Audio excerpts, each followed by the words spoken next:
to come. Nathan and Stewie Byrne there with live commentary and off the ball of one of the most memorable moments of the decade. But was it more memorable than this? The 2010 Leinster final. Louth, in search of their first Leinster title since 1951, are beating Meath by 2 points. It's injury time. Graham Riley sends a hit and hope towards the Louth square, and chaos ensues. We have just the most incredible drama I have ever seen at Croke Park. 3 minutes into injury time, and Meath have won it, it seems. They lead by 112 to 110. They've scored a goal 3 minutes into injury time. It was a complete goal-mouth scramble. It looked like there was several fouls in there. Somehow, though, the Meath number 10, Seamus Kenny, looked to have bundled the ball over the line. The Louth players have lost the head completely. They cannot accept what has just happened. They were claiming that their players were fouled. They looked to be on the verge of what would have been a first Leinster title for Louth since 1957. The final whistle goes.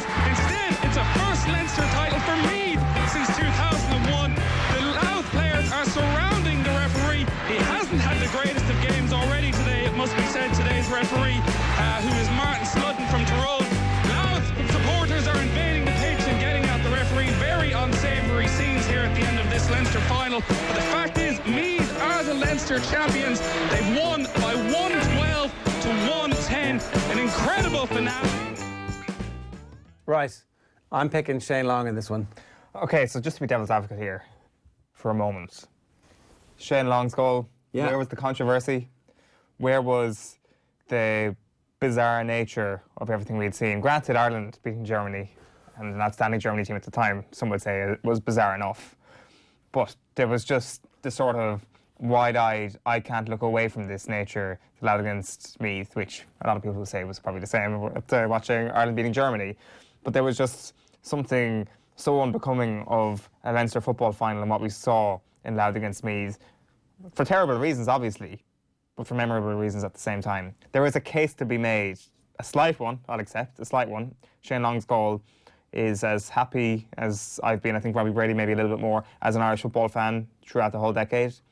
But if I was a Louth or a Meath fan, would I feel stronger about 2010 than I would about Shane Long's goal? Potentially, yes. I think if you're a Louth fan, you just want to forget about it. They blew the full-time whistle on the kick-out after the goal. The goal gets scored 3.5 minutes into nearly 4 minutes into the stoppage time. There were 3 minutes stoppage time. There's 3 minutes allowed stoppage time at the end of the game, and it's 3.5 minutes before the ball actually gets kicked into the penalty area. I think we've got Anthony Moyles with us. Anthony, good morning to you. Morning, gents. Where were you? Where were you? Are you on the pitch? No, I was off. I was taken off at that stage. I think our recovery began when I was taken off. Our excellent, well-worked goal occurred after I was taken off. That was a training park move that we had perfected over the previous weeks. I still don't know what the rule is. I mean, are you allowed to carry the ball over the line and then throw it in? Is that considered okay? I listen, with all the rule changes over the last number of years, Charles, I'm not sure, to be honest with you. I'm sure we could put it out there and make it another little incremental change. Why not? Yeah, absolutely. What was the aftermath of that like? Because there was quite the storm in the aftermath. Yeah, it was a disaster, obviously, for us. I remember, obviously, post-game, no celebrations. You go downstairs, you go into your own little area in Croke Park. There's a bit of food, there's a few drinks, and it was just so surreal, and I use that, a lot. I know that comment's used a lot, but it really was, because no one knew whether to celebrate, no one knew whether to just get ready for the next game. Everyone was obviously asking questions, what's going to happen, what's going to happen, what's going to happen. So a potentially, really great moment for a lot of players. Winning, for some fellas, their first Leinster title, for others, their second or third Leinster title would have been fantastic. And it wasn't. It was absolutely, completely stained. We ended up going home on the bus. There was no kind of, okay, let's go home. Let's everyone meet up later on. Let's meet friends and family. Let's go out, on the beer that night and enjoy ourselves. There was none of that. There was what's going to happen, waiting for the management team. Then we reconvened the next day in Gormanstown, I'll always remember, in St. Pat's School. We went to the sea in Gormanstown, and then we just went back up. And I remember it was a beautiful evening. It was around 7:30, 8 o'clock at night. and we all kind of sat around this kind of small little kind of circular mound out in one of the fields in St. Pat's.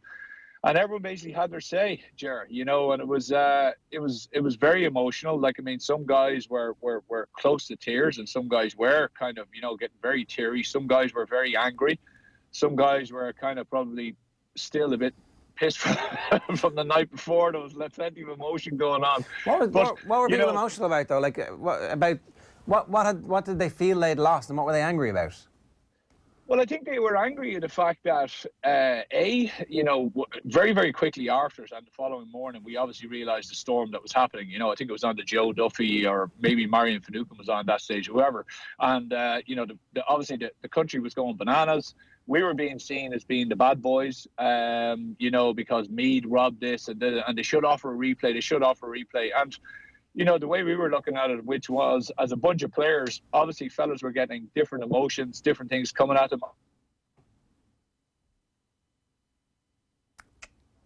Oh, mine's gone. So I always wonder if the thing to do is to offer the replay. You kind of have to be sure you're going to win it.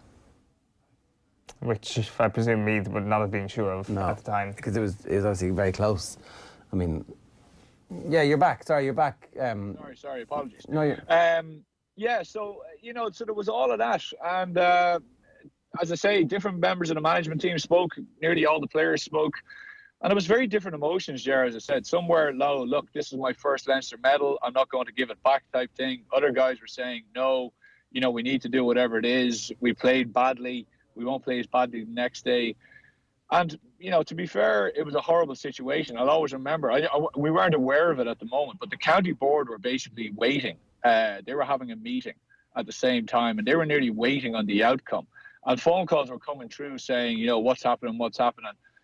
You know, and I remember just kind of saying, I don't know if I said it or Nigel Crawford said it, but we just said, listen, this should not be in our hands. This should be taken out of our hands completely. This should be a decision made by the GA authorities. You know, an official of theirs got the thing wrong. If they want to make us replay the game next Saturday evening or whatever it is, just force us to say we need to replay it. Say, okay, the match is going to be replayed. You know, some other guys put up very good arguments saying, well, listen, what if something happens in the first 10 minutes of a game? Are you going to go all the way back to that and say, well, actually, that was a goal, it shouldn't have been a goal, or that was a foul, it should have been the foul? You know, what precedent will this set? So there was massive amounts of stuff, Ger, and to be honest with you, it was very tiring for the team. It was very emotionally draining for the team, and I remember the preparations for Kildare in the qualifiers, in the quarterfinals. The preparations were really bad because there was still emotions flying high. I think some guys were still annoyed at the fact of what happened, and then other guys were like, "Look, just get over it." And you know, training, I remember, was quite spiky. There was a couple of fisticuffs, there was a couple of rows, there was a couple of finger pointings going on, and we went into that Kildare game, I'd say, you know, ready just to be kind of taken out, which we were. Yeah, it was fairly straightforward when I think Kildare scored a whack of goals. Is that right? It was 10 or 12 points. Yeah, we were going okay at the start. We had actually gone really well. We'd started well. I think that was out of nearly kind of anger. We felt the whole country was against us, and we said, right, we're going to go in here and prove a point. And then Kildare got a really good goal just before the start or the end of the first half. And then they got a goal at the start of the second half. And then that was it. We just fell apart. I just remember looking around and it just wasn't there for us. I think listen, you know, Kildare were going really well at the time. You know, I'm sure you remember, and we were motoring well. But I think just the weight of the emotion of the previous couple of weeks just started to tell, and we just fell apart really for the remainder of that game. All right, so the voting is live. It's that amazing moment, which in fairness is pretty amazing, against Shane Long's goal. The winner is going to be announced at 8:30 tonight. Tomorrow morning's round of 16 clash is the Rio 2016 derby.